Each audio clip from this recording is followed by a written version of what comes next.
So welcome everyone to the Team 239 podcast. We are Team 239. Thank you so much for being with us here in our inaugural Wait. Who's 2? Who's 3? Who's 9? It's like bingo. I'm like a 3 dressed up as a 9. So I think is she the 9 or are you the 9? She's 100%. I'm the 2. 9. You're the 2, 3, 9. Okay, like perfect. That. Rock, paper, scissors, shoot. Well, guys, thank you so much again for joining us. This is our inaugural podcast episode, and basically, let's talk about. I'm Michael. I'm Kristen. And I'm Jonathan. Jonathan. And together we are Team 239. So before I even joined the team, you guys have been amazing, obviously, in building your business through implementing technology and the use of YouTube and videos. And tell me about kind of how that's been, and that's kind of how we're here, or why we're here. I mean, our business is built on a mixture of technology, systems, processes, but mostly relationships. And I took a while. I needed to be convinced and turned into a believer in YouTube because for me, I didn't see the connection there until it was kind of like an aha moment. Mm-hmm. I realized that people get to interview us from the comfort of their own living room. And if they don't like us, they're not picking up the phone, which I love, because if you don't like me, I'm probably not going to like you either. So, but it's a great screening process. I mean, you can decide, okay, I like these guys. They got something cool, like we think. It's also it's a visual medium, right? I mean, yes. Only so much personality can come across in an email or in a phone call. But when you see somebody and you can see their mannerisms, and then you can hear about the knowledge. And I think that's ultimately what we're trying to bring here to this podcast to tie into what you guys have already established. Imagine passing the first interview without ever having stepped into the office door, basically. Right, and that's how when people have invited us into the living room, they vet us, and then they give us a call. So on the topic of podcasts and YouTube, you're not really a stranger to mediums, visual mediums, as you Spirit mediums? No, visual mediums, as you so eloquently said. Yes. So tell me a little bit about your background. So my background is I worked in the entertainment industry I owned a talent management company where I manage actors for about 8-9 years before I transitioned before I started my second career in real estate.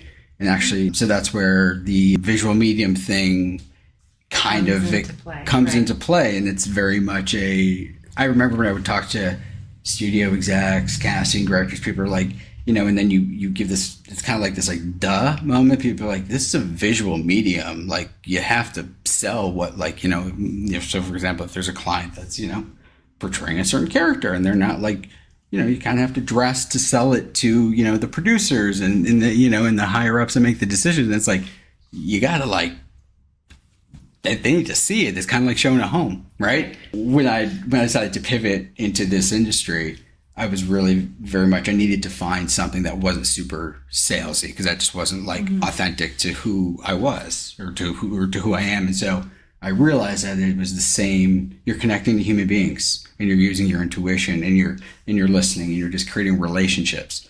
And on that you build trust. And that's how you build a business. Yeah. And I think that's where something that when I first met you guys, it was like so other people kind of treat this the same way too, and we all come from different backgrounds. You were building careers, which has a huge role in someone's identity as well. It shapes their future. It's their legacy. It's the future of their family, if they have children and grandchildren, etc. So there's that huge emotional fulfillment from that. And you've realized that it's very similar in real estate. A home is so much more than just a house or a piece of property. Absolutely. So many stories come from it, a person's legacy, experiences, events, and everything. So the emotional attachment there is high. And fulfilling or helping be an ambassador. But through by building a relationship, right? Built on a solid foundation, just like a home. That's how we have built. You guys have, and now myself included, hopefully, Team 2 over here. Team 2. But that's how we've built the business. And that's how you build a strong foundation to build something long term. I mean, and I think that I will say that real estate agents, the industry gets maybe a bad rap at times because, there are a lot of realtors out there, and people realtors. You There's know, some old-fashioned notions that have Exactly. remained attached. Yep. There's certain stigmas, Mm-hmm. certain bad experiences that come to Absolutely. get some real big publicity, but and just people like in any industry that just honestly don't put in the time that is necessary to build that trust and show their value with the consumer, we're right? really trying to show a different way and get back to the human element. I think that comes out again in our podcast, but the humanity behind real estate and how relationship driven it is. Yeah, and I think that's the cool thing about the podcast medium is that through technology we're able to convey an old school approach. Yeah. Right. And I think that that's something that it's actually funny. That was kind of, I remember that was like my mission statement. It was like this blending of new age. Like I was young, like 25 when I started my company, right? Like this young kid that had this like very old school belief in management. It's the same thing here too. And, and I think that you guys now, Jonathan, so you come from a background in building, right? Yeah. So 20 years in sales, 20 plus years in sales, but 20 of that really immersed in the construction industry. So things like design, things like processes of construction, what happens next. Yep. All of that, knowing homes intimately from the bones outward is really cool. It's what I bring to the table. Kristen has a completely different background. And I think a commonality that the three of us had is that we probably didn't imagine ourselves being in sales because of that notion that sales is so cheesy and so forced and so fake, and yet we've all hit our stride in a very authentic way in making sales meaningful and fulfilling. Absolutely. Your background in medical and in management. So working in neurorehabilitation is, you're working with some difficult individuals and then their families, and you have to be understanding that this individual, the person that you're serving, was at one time somebody completely different.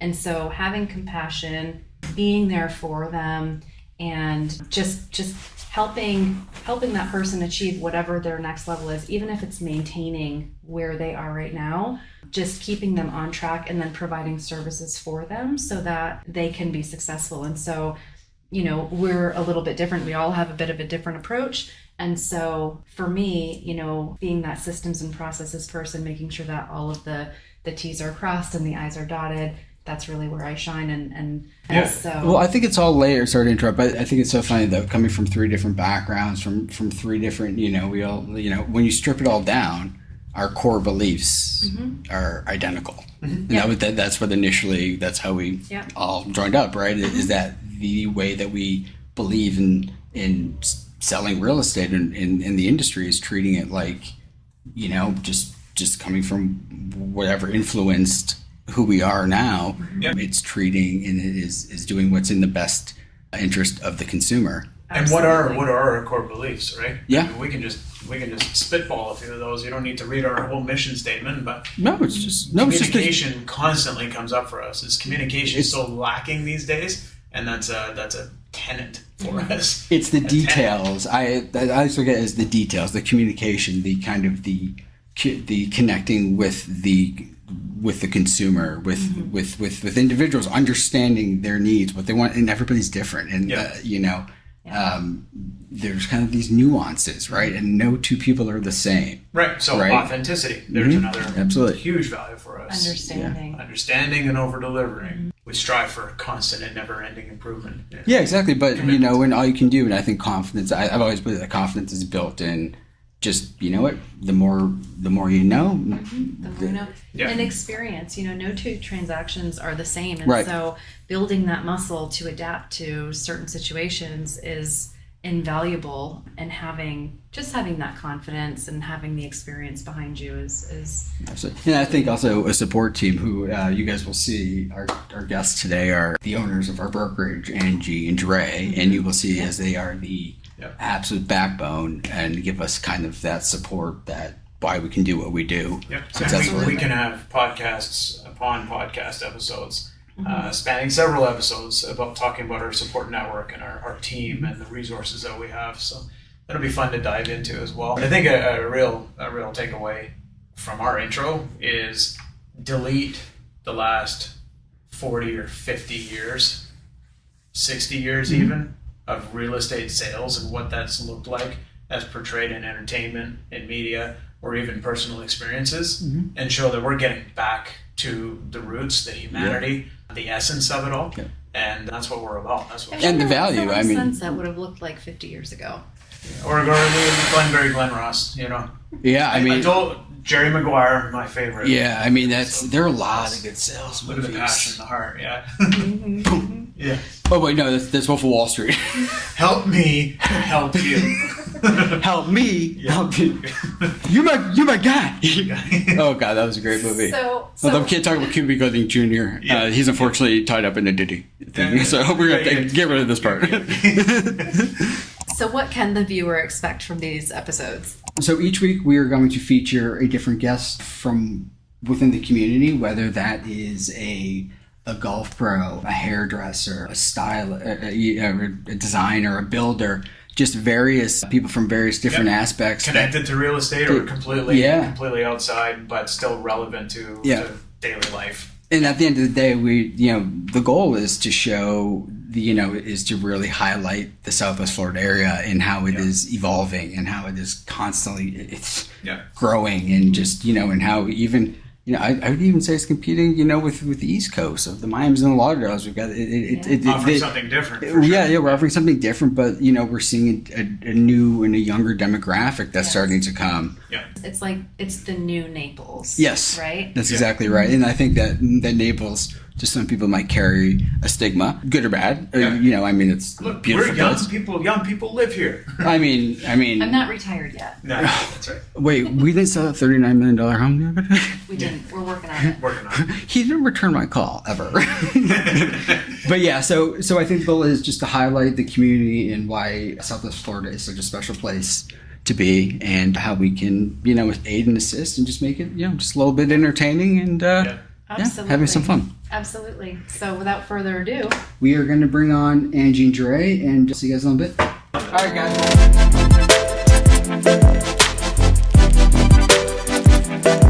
All right, guys. Well, thank you so much for being here. We sincerely appreciate your time. We know everything's busy, as always, here in Southwest Florida. So tell us a little bit about, for the viewers, this is Angie and Dre, the owners of local real estate here in Bonita Springs, Florida. Tell us a little bit about how you guys partnered up and a little bit about your background. Okay. So, interestingly enough, we celebrate our anniversary in 12 days. Yes. I just came across that the Yes, other day. it's on the calendar. I had a reminder in the calendar. It says 12 days is our official anniversary date. So, exciting. we're How many going. years? That would be 6 technically, years. 6 years in the books. Yep. Yeah, wow. And Amazing. we go back another 2.5 prior to that. So our business relationship started prior to local real estate. On the 1st of January in 2016. 16, yeah. Oh, wow. Okay. So Yeah. we're a long time now together. That's awesome. Not husband and wife, but business No. partners. Yes. Yeah. They each have their own. Very, very happily married. Beautiful kids. They're not available. Yes. They couldn't be here today. So tell us a little bit about kind of how you got into, if you don't mind, just how you got into real estate, just in general. Did you guys have any previous careers prior to, or? Go ahead, I'll let you go first. Yes, I did have previous careers. Or sorry, singular. It could be singular. Actually, I have a few. Out of a job hopper. No, I'm dating myself, but, I was in the tech sector back in the late 90s, early 2000s. DOS. During DOS. During the whole dot-com boom. I am familiar with DOS, unfortunately. I'm dating myself by doing so. I was heavily involved in media marketing, which led to somewhat of a path into sports. And previously I worked for the National Basketball Association. I don't know what. It's a cool job. It was a cool job. Cool job. I helped them build their international footprint, primarily in Latin America, which is fun. That's amazing. I've been licensed as an agent now for, I lose track, 12 years, 12 years, I believe. Okay. So it's been a while. Did you get to meet Shaq? Yes, Okay. You met cool players. Yes. So were you? Because you were in Miami, right, at the time? I was based in Miami. Is that when they had the big three there? With LeBron and Bosh. So unfortunately, I started right after they won a championship in 2006, and I left right before the announcement where he was taking his talents to South Beach. Did you forget that? You were probably in Vegas at the time. So it was interesting how I was kind of sandwiched in the middle, but a lot of excitement. But a lot of excitement, and finals didn't have to be in Miami. I experienced those in other cities, including Boston, LA, and whatnot. That's fantastic. And obviously now, as you know, the National Basketball Association, their reach overseas is almost bigger than it is domestic. Oh, it's huge. So it's pretty cool. It's huge, yeah. So good for you. So it's interesting. Awesome. Yeah. Angie? So I'm really boring. I am coming up on my 30th year in real estate. I started in 1984. So prior to that, yes, I did have a previous career. I was in the restaurant industry. I was a district manager for Red Lobster, and I lived in the Midwest. So whereabouts? I was in Milwaukee, Wisconsin. Ooh. Yeah. Sister lives in Madison. Frozen tundra. Snows. In the frozen tundra. Snows all the time. I get it. Yeah. Yeah. Cheesehead? I'm a diehard cheesehead forever. Okay. Just don't hold it against me. But nonetheless, moved to Fort Myers Beach in 1994. Got my real estate license, and the rest is history. So I spent 4 years actively selling, and then went into the leadership side and worked for a lot of different companies over the years. Been licensed in 3 states. I've had companies in 4 states. So back here at home in Southwest Florida now, and love it. Cool. How have you guys kind of seen the area over the past 10, 15, 5 years? I mean, like, really develop? Oh, it's grown. Yeah, significly. Oh. Mm-hmm. I remember, just when I got into the area now, 13, 14 years ago. And like, there was nothing off of Corkscrew. There was, all that is, you look out there now and it's, keep going. Yeah. Yeah. I personally, so my parents, I think they built, before I moved down here full time, they've had a house here since I was like in college, and so I would just come down here for the holidays. And I remember every year coming down, I'd be like, when did they build this? When did they build this? And then it started turning into like every month. It would be like, when did they and now every time I drive down like Three Oaks, I'm like, oh, new apartments going up. It's just it's very cool to be a part of a community that is growing, and it's investing, and it's real estate, which is very cool. Naples too. When I moved here in early 2016, people used to say they live all the way out by Collier. Yes. All the way out by Collier. And you're like, 951. Collier, Yeah. 951. And now the whole center of town has moved, and Collier is the new center of town. So seeing that evolution is wild. Yeah. Yeah. Jonathan, why don't you tell us a little bit about how you got here? I got something in common. I've seen one NBA game. I was 74 rows back from the Big Country Reeves. Vancouver Grizzlies. Yeah. with the big country with the Gigantic shoes in the locker room. Yeah. So you're from Vancouver? Close to Vancouver, actually. A smaller town in BC called Kelowna. It's in the Okanagan Valley. North of the Wenatchee Valley in Washington State is a good landmark for, originally a lot of background in construction, windows and doors, a lot of design work. I was actually 20 years with the same supplier. So I wasn't a job hopper. I just kind of stuck to Yeah. So I'm a buyer. I'm looking for property, maybe in Southwest Florida, maybe someplace else. Why would you look anywhere else but Southwest Florida? Well, I want to pay a lot of taxes. Okeechobee. Sorry. So if I am a home buyer and I'm kind of starting my process, I'm looking online, I should be looking for a buyer guide first. It's not a bad idea. Okay. In today's world, a lot of times there's even if you haven't yet had a conversation, there's so much online that you can do research. I know some people have great YouTube channels, which is a great way to segue into kind of maybe they already have videos that talk about maybe a little bit of their value prop. I think an agent who can articulate their value is always a great one to gravitate towards, because if they're great at kind of explaining who I am and what I do, again, it's just kind of your online resume, if you will. Right? Sure. Yeah. Okay. I think that when it comes to connection, digitally being on camera is something that I struggle with. Me too. Because I feel a lack of connection. But in media, in entertainment, in anything, we really do connect with that screen. Like, if you got a newscaster that you can't stand, you quickly flip the channels. Like, I can't stand this guy. Or commentator or sports commentators, for example. Everyone's got one that they love or hate. Entertainers, everything. So same thing with us. It's being on YouTube and in front of a digital audience. It's actually a great way to see from the comfort of somebody's own living room, am I going to connect with this person? And so me getting over my own preconceived notions is super important, because it's the age we live in. People want to connect on their own terms. It's where it starts. And it's the digital age, and this will be a cut note, but basically, so one of the reasons why Team 239 has started this podcast is because we want to create this, like, a more organic approach to kind of just talking about the industry and highlight, and so people can get a better sense of who we are without making it feel like it's forced or staged, or like we're putting something on, like we're like on camera, right, staring. Kind of like that one video you did where your voice got really high, the 3 octaves. Like, hi, I'm Jonathan. Like, okay, Jonathan. but yeah, no. So I think that's absolutely right, and I think it's about building that. I'm a big believer in, the more knowledgeable you are in your profession, that comes across kind of organically. It's like you know what you're talking about. Yep. It's not your buyer, your seller, they will be informed and they will be a part of the process. So then, obviously, we understand it's important to inform the buyer or seller.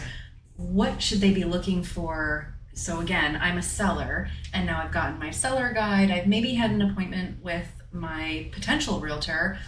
In that appointment, what kind of things should I be looking for? Should I be asking certain questions? Should I be looking for certain documents? Can you kind of go through that so that we understand from a seller's perspective? Do you want to take the first one? Sure. Well, you should definitely be looking for a CMA or comparative market analysis, whether you're on the buy side or the sell side. You should take a look at what the active properties are in the market, what's under contract, what's closed. Take a look at actual photos of those properties and or videos. What varies from property to property? One property may have a bigger lot. One may have a pool and spa where another may not. It's important to take those things into account in determining price.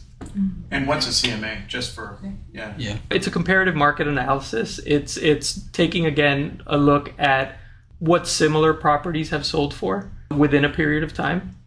And it kind of and what features they have, and it kind of gives you a gauge on what the price of that potential home should be. Okay. Similar to an appraisal, just kind of like unofficial appraisal. Approach, exactly. Sure. Yes, absolutely. So I'm meeting with my potential realtor, and they give me the CMA. What else should I be looking for? One of the other really important factors, I think, especially, as here in Southwest Florida, our market has definitely shifted over the last, year. More inventory, more months of inventory, things like that. So I think, a seller's net sheet, whether you're on the sell side or the buy side, those net sheets are like critical and crucial, I think. Twofold. Number one, gives me an idea of what are the expenses, maybe what are negotiable expenses, what am I going to end up at, right? And then for buyers, the same thing, like these kind of apply both ways, because as a buyer, I'm looking at what are my expenses? Well, I know what the lender said, I know what this is, but being able to see it from a debit and credit side and kind of what is that net number? What am I bringing to closing from a buyer side? What am I getting from a closing on a seller side? I think are just really critical. Okay. So on that seller net sheet, what are some things that I would find on there?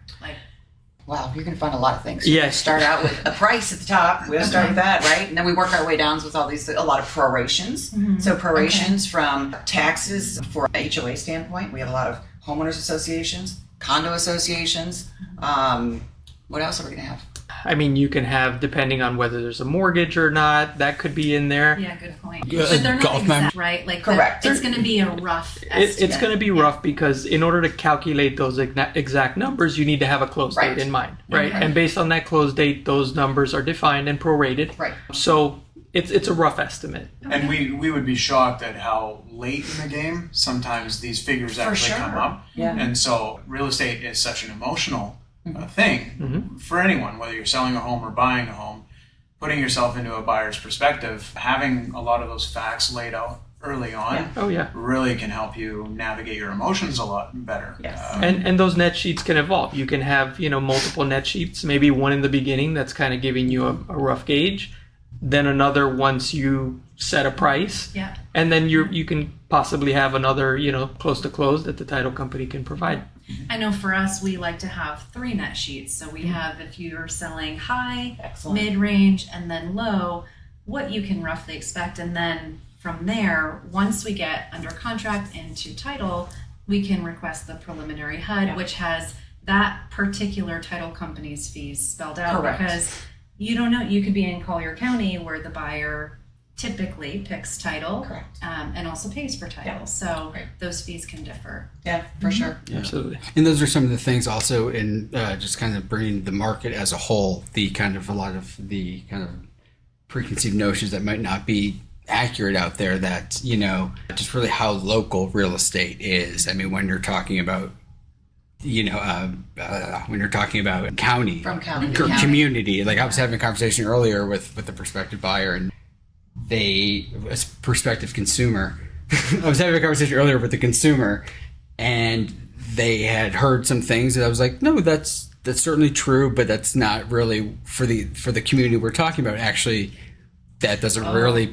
Right. Community They were specific. talking about That actually what doesn't kind of apply market it was. whatsoever. Yeah. Yeah. But Yeah, there's so many pocket markets Right. Yeah. within Yeah. our general market. Yes. And things like fees change all the time. Yeah. HOA fees are All going to the fluctuate time. every community. CDDs or absence of a Yeah. CDD. Or just Not demand, even- you know, or just basically supply and demand inventory Correct. that you're competing against, Plays right? a part. Yeah. One So neighborhood may have a lot more inventory than another. Right. yeah. And there may be a reasonable explanation for that too. Correct. It might not be just saturation or lack of absorption or something like that. And I think that as realtors, that's, I feel like, where we really come in to benefit the consumer on both, whether you're a buyer or a seller, is that, you know, you're informing them and communicating all this information clearly, right? And so they understand that it's not this one size fits all that maybe is being read in the newspaper, watched on TV, they heard from their neighbor, right? I mean, it's a very complicated business. for sure. Yeah. For sure. Can I ask, like, sorry, Sure, go but ahead. can I ask about like intake forms? What are your thoughts on an intake form? I know I've got mixed feelings when I go into the doctor's office and they hand me 6 pages back to back of things to intake. And so, you know, at the end of that, I realize, okay, I've done a little bit of the work up front, so we don't need to answer and ask some of these questions. But from a real estate perspective, why is it beneficial to go through the motions of providing an intake when you're meeting early on? So I kind of refer to that as a needs analysis. Would Yeah, that be the I same like thing? that. Yep. I like a needs analysis because at the end of the day, I'm like you, the intake form, like you feel like, okay, you're just kind of cattle and you're being gone through and you have to fill out all these forms and sign here each time and all of that. But the needs analysis, you know, I think that can be done a couple different ways. Again, we could do that like on our initial contact. You could always send the form ahead of time so they have an idea. It gets them thinking maybe. But then to be able just to go through and ask the questions. And I'm a note taker. I know you're a note taker, right? Like taking those notes, paying attention. Right? We're all note takers because we listen.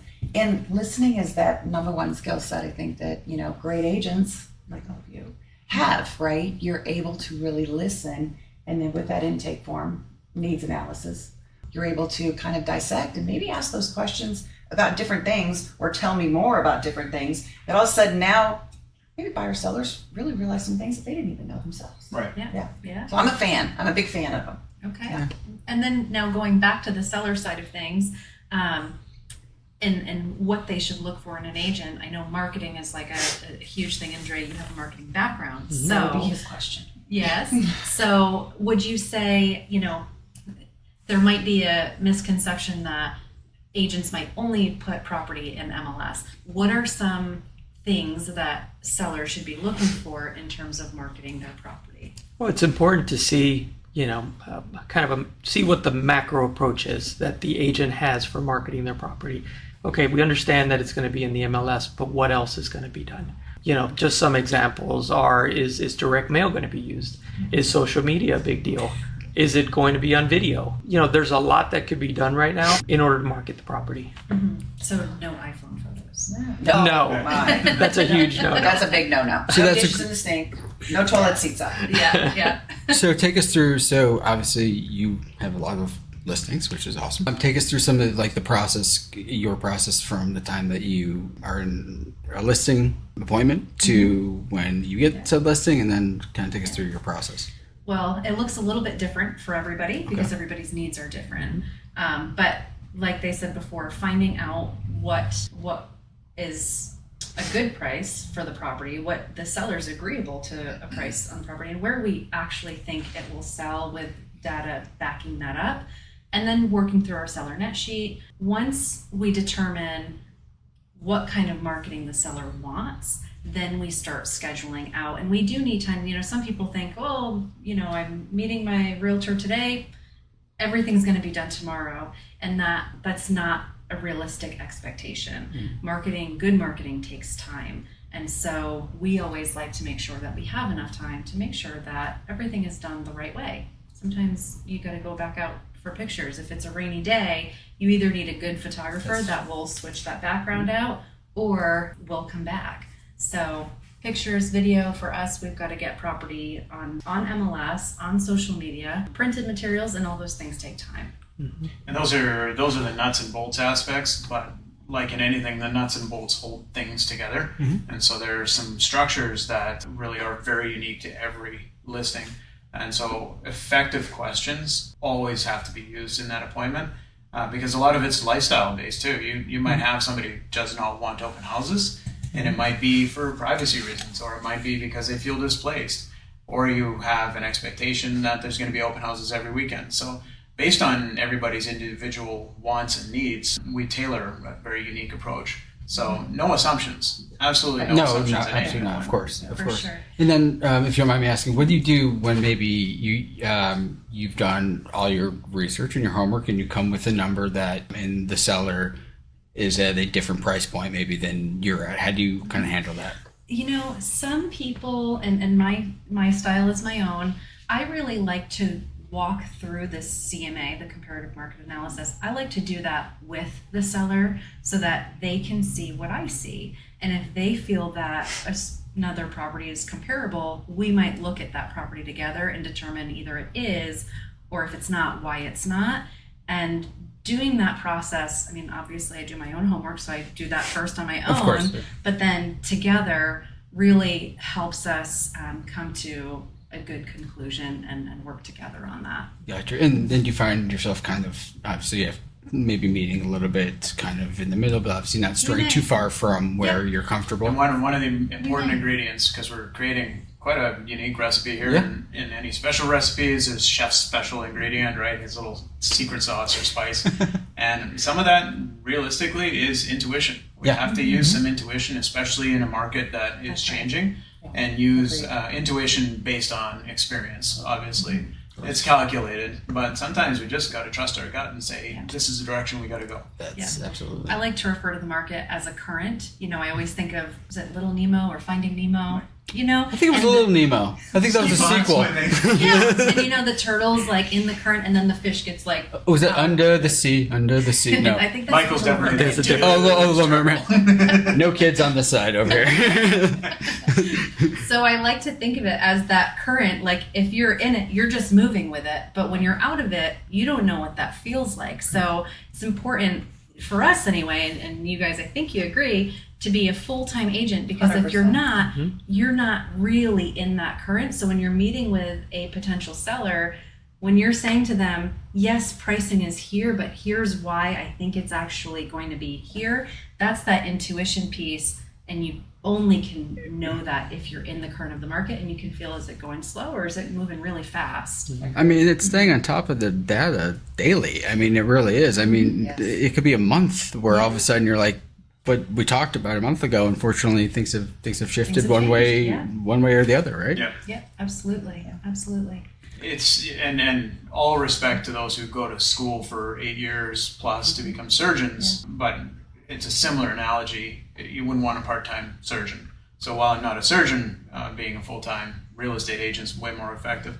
And we can have some fun with that too, because do we want to prolong the process, either the buy process or the selling process, just to justify our own existence? It's come up before. What happens if you sell my home in 2 days? And that's going back to surgery. Like, do you want me to hack you apart just to justify I'm a surgeon, or will 2 little incisions do? Right. The end result is the end result. Yeah. That's our objective, is to be effective. Yeah. And one thing I've noticed since I joined your team, which is been amazing, and you guys obviously fantastic. It's like just the approach and the it's just honesty, you know. Like we're at the end of the day, we are trying to help the consumer. Absolutely. That is our goal, right? Absolutely. That there is no ego, there is no right. It's like you win, I win, we all win, right? And that's the goal, I think, at the end of the day. Exactly. And to create raving fans. We've said that since we started Team 239. Yeah. We want our customers to turn into raving fans.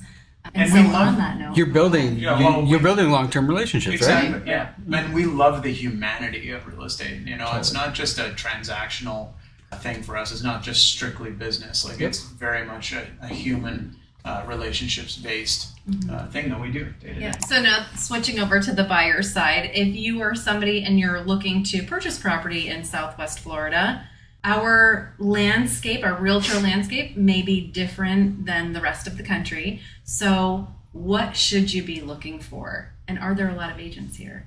That's a great question. There are. You should be looking for someone who's an expert in that market. You can name names. Like you should be looking for us, right? Yes, you should be looking for Jonathan and Kristen. Absolutely. I'm so- 239. We didn't bring you guys on here as guests for nothing. You know what I'm saying? Yeah, local experts Gotta are be a huge. local expert. You know, whether you're narrowing your search down to a particular neighborhood Right. or a city or area, have someone working with you that knows that area, knows the intricacies of that market. Okay. What else? Things overlap between buyers and sellers. I mean, I think that I'm a big proponent of that connection. Like, how are we connecting with people? And that always happens like beforehand, in my opinion. So I know that your channel gets a lot of views, and I think that you have some great content on there. Like, I love the video that you do when you talk about the comparisons from Fort Myers to Naples. You talk about the different comparisons with different communities. You give a lot of information on communities. Like, to me, that's already starting that connection based on, oh my gosh, they're like local. They totally know what's going on in the marketplace. They're very knowledgeable. In fact, now they can tell me differences between different things. I love that you've done different things around buyers and or sellers. And that's where I think that sets you apart from like a lot of the other people out there. And I think that, again, having that presence is helpful for those buyers and the buyers that are looking for a market, because generally they start their search when they're sitting in Minnesota, or they're sitting in Canada, or they're wherever, or they're in California. Believe it or not, we've got a lot of California that migrates this way. So I mean, that I feel is really, really important. And having the content around, speaking of the different communities, speaking of the differences between the different areas, because a lot of times we just think we're going to live in Naples, Florida, but at the end of the day, that might not end up being at all, right? Where we live, we end up in Cape Coral on the river. So yeah. How about services? So when I'm thinking about hiring representation, there's things that are just a given. They're going to open the door for me. Right. They're probably going to write a contract for me. Right. But what else? Like what goes above and beyond that you've seen in your years in More than this selling industry? sunset. yeah, exactly. Yes. Well, I think they should ask their agent for, What do they their do? specific list of services, because agent services may vary. And likely your agent, if they're a good agent, is going to have a list of things that they do. And be able to articulate that.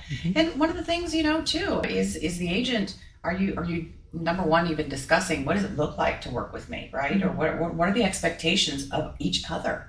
Because like, if this really is a relationship, right? There's certain expectations that I have of you, there's certain expectations you have of me. So buyer, whether I'm a buyer or seller, when I'm working with an agent, there are expectations of one another and finding out what those are. And I think your best agents out there are great at articulating their value. Not so much, and yes, I think having the Collateral or if you whatnot. will, Sure. yes, to be able to show someone, but then just to be able to really articulate it, because again, I go back to I'm a big connector. So if someone's talking to me and telling me about what they do and they're able to articulate their value, I'm gravitating towards that person. Absolutely, and that goes back, I think, to trust. I mean, that's how You're you building that. You're No building lack that. of trust, Yeah. right? It's happening. Yeah. So thinking of services in your years in this industry, what is one of the craziest things you've heard that an agent has gone above and beyond for their client, or maybe their customer has required or asked their agent to do something like just wild? Oh, I could write a book. I knew you. Here's I can here's the actually paper. think, I think of one we had here in the brokerage just a couple years back. It was an interesting piece of property. It was actually out in the estates. Okay. In Naples. So in Naples. Okay. And there was a single family home, a parcel. There was a barn. There was another out parcel, like an in-laws quarters. Mhm. And I can't even remember, it was on at least 2 acres. This was Rebecca's property. I'm ringing a bell. Okay, And yes. it was closing day and they hadn't started packing. And I had a buyer arriving with a moving truck. Oh my goodness. So The one of our seller hadn't agents, started packing. the seller hadn't started packing. Oh, on closing And day. it was closing day. Okay. And the buyers, right? Everybody signed. They no, move quick. I'm not making it up. I promise. But Nope, it's you can't better. make Just this up. wait. Just wait. There's more. At the end of the day, agent had called us. Mm-hmm. We immediately jumped into action. I called out for reinforcements from a couple of people. My husband, my son said, "Grab a trailer, grab the trucks, whatever you got." And guess what? We're going to go pack up a house and move. And that's exactly what we did. That's And we awesome. spent probably, I don't know, it had to have been 4 hours or so, maybe 5, and we got the job done. That's a we big got one. the stuff out, and and the buyers at the end of the day, I mean, obviously, again, breakdown, and I think just understanding maybe totally, well, I know there was a lot of communication about needing to be out by that time, but nonetheless, for whatever reasons, maybe some emotions running strong, running heavy, not having the support or the help. And unfortunately, we just didn't quite know that until the 11th hour. Yeah. But nonetheless, I can remember that very distinctly. And I think that was probably maybe within the last 3 years. Yeah, So you moved a barn, we did. in-law quarters, Yeah, and a house. we did. Wow. And Were there- amazingly enough, we got it done. I'm gonna keep I- you and Terry on my list of like if somebody needs a moving company. Thank goodness my Remember? son had a big truck and a trailer that day. Like he saved, yeah, it was a big save, big save. But no, what do? We go above and beyond. And I think that's where, we love the relationship we have with you all, right? All of our agents. They know that they can come to us and they can say, we're in this predicament, what can you do? Well, and in this situation, we just did whatever needed to be done to make it happen. It's just doing the right thing too, because a ball was dropped somewhere away by right. someone. and 100%. The point was just making sure both parties Get were it done. happy. It's not- That's it. Yeah. Get Exactly. it done. Yeah. I mean, what are you going to do with these poor buyers with the buyer, big thing? And Waste a bunch obviously of time someone needs finger help. pointing. There's a Right, great no. Starbucks down the street. Just we'll give you a call. Made it happen. Yeah. made No, it that's happen. awesome. And that is, I've really part of the community and the family here at Local Real Estate is that I feel like I could pick up the phone and call 15 to 20 people and be like, I'm We could. all hands on deck. And Yes. I can guarantee 90% of the people I call would Post would do that. hurricane Yeah. was Yeah. exceptional as 100%. well. Yeah. We had heartwarming stories coming out of a market where we had all Yeah. the crazy stories Yeah. and the big asks and the curveballs. And then post hurricane was heartwarming. A lot of Yeah. people banding together, We got community, together. Sure. We had strangers helping agents that strangers. lost homes. We did. Yeah. We did. But we all pulled together, and Yeah. at that time we were doing things for a little bit of everybody all over the A little bit of community. everybody. Yeah, and we had a lot of people doing things for us and bringing things here, and we were kind of serving as a Yep. depot for that for a little while, right? That's right. Yes. The room that we're sitting Yeah, in now. I was going to say, Yeah, I think I that's remember just- as I just kind of had a flashback, this room was full of supplies That's right. Yes. that we were distributing. It's very Yes. cool. And I think that's what you're getting here just in Southwest Florida in general. I think it's a very communal It is. It's a area. community. Yeah, it really is. People funny 'cause stand I- behind each other. Yeah, Yep. and everyone's from somewhere. Of and course. yet- Nobody's yet from here. When you have these instances come up, backgrounds don't seem to matter anymore. No. You're just humans helping humans, which is really cool. Pull together and Yes. make it happen. Yeah. Absolutely. Yeah. What about you, Dre? Crazy story. Great Uh, story. Well, Well, you you can got at least it. tell carefully, You right? got him in there. I should have thought of this beforehand. Crazy stories. Playing one-on-one with LeBron. No, just kidding.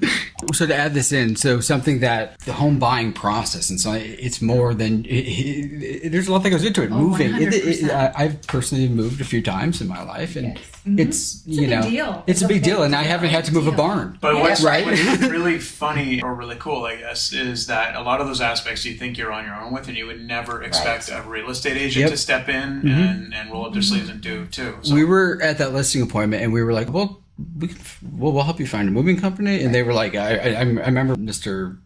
X, his eyes like lit up, and he was like, 'Oh, really? You guys will do that?' I was like, 'Yeah, of course. Like, Yeah. of course we will.'" And it was just like, you could see the sense of relief come over him. It was crazy. That's what we're there for. Yeah. Whether you're liaising with furniture stores, arranging deliveries, because Consignment. people are out of town. Yep. We've had Amazon and Kohl's parcels delivered to our personal address because Filling of, our of, garage. Yeah. Oh yeah. Yeah. Right. Yep.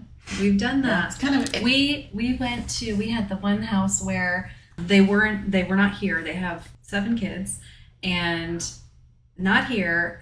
Boxes are getting delivered, but they're going to arrive with the 7 kids, and they have no dishes. So we're in there packing everything, prepping home. Very washing nice. everything, That's so putting it cool. in the cabinet, so that when they arrived with the family, they were ready to go. And it That's so really amazing, wasn't yeah. a chore, because bringing it back around to what we've been talking about in connection is we already loved these people that Yeah. it was a pleasure to help them and Yeah.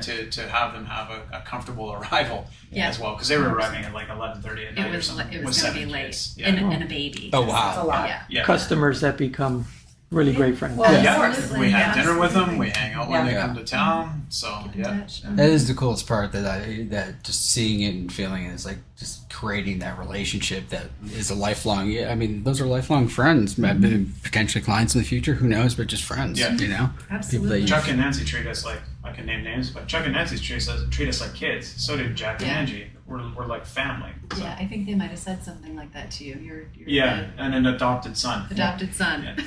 That's the cool I thing got it. about our industry. That's what we find. We find that, these people that, we end up helping, they end up becoming like family, right? Absolutely. Yeah, and that is something that I feel like that we foster here at Local Real Estate, thanks to you guys and all of the wonderful work and services and hands-on that you guys provide all of us agents. So thank you so much. You guys are the Training, best. support, Yeah. education, Yeah, it's about, accountability, all of it. honestly, top notch. it's just so above and beyond that. Yeah, you guys are great. Yeah, We're your business partners that's right. and your family. Very That's true. right. Very We true. wear both hats. All right, guys. Well, let's thank Angie and Dre for joining us here as our guests on episode 1 of the Team 239 podcast. We'll be right back.